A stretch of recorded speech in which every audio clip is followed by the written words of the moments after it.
Écho. Et ben voilà, tout est dit. Bonjour Nicolas Bouzou. Bonjour Dimitri. Qui nous revient tout frais Avec de plaisir. ses vacances cet été. Nicolas, on a beaucoup parlé d'incendies, de canicules. La météo a fait l'actualité. Et la réponse qui est apportée, eh bien, elle est la suivante. Jet privé, piscine, spa, jacuzzi, etc. Oui, alors on a en effet beaucoup parlé d'écologie sous la pression des événements, mais enfin on en a parlé de façon brouillonne, sans hiérarchiser les causes du réchauffement climatique, en évoquant peu la question de l'adaptation à ce réchauffement, et puis surtout sans prioriser les sujets. Alors évidemment la NUPES a fait de la communication, notamment sur la question des jets privés, vous venez d'en parler, mais elle a traité la lutte des classes beaucoup plus que le climat. L'aviation d'affaires, ça représente à peu près 0,2% des émissions de gaz à effet de serre au niveau mondial. Alors c'est vrai que ça augmente, mais je voudrais quand même rappeler, par souci de comparaison, que la production d'électricité, par exemple, au niveau mondial, représente 40% des émissions de gaz à effet de serre dans le monde.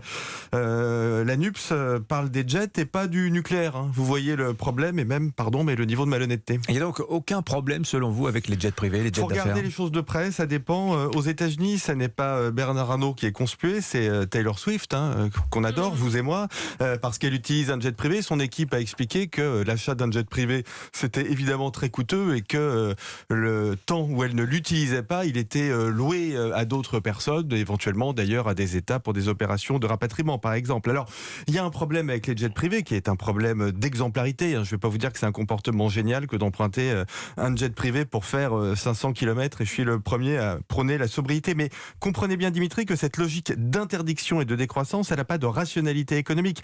Dans le domaine de l'aviation, l'enjeu, c'est avant tout la décarbonation, et on le fait. Et on va y arriver. L'industrie aéronautique en France, c'est 4500 entreprises, 285 000 salariés. C'est un secteur très performant. On fait plein de progrès. L'hydrogène, l'électrique, les carburants alternatifs.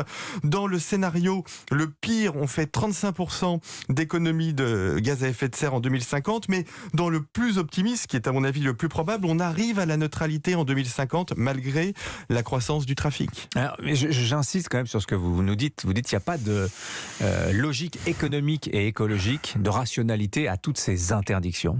C'est pire que ça, il n'y a pas de logique démocratique non plus, parce que si vous interdisez tout ce qui émet du CO2 ou ce qui consomme de l'eau sans hiérarchiser, vous allez tout interdire. D'ailleurs, on commence à la voir, la logique.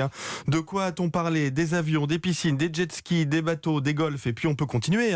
On entre dans une société d'interdit et de surveillance. Cette logique, elle est anti-économique, et donc antisociale, anti-écologique et anti-démocratique. Investir massivement dans les énergies décarbonées, c'est 1000 fois plus efficace, mais pour ces gens-là, ça pose un problème.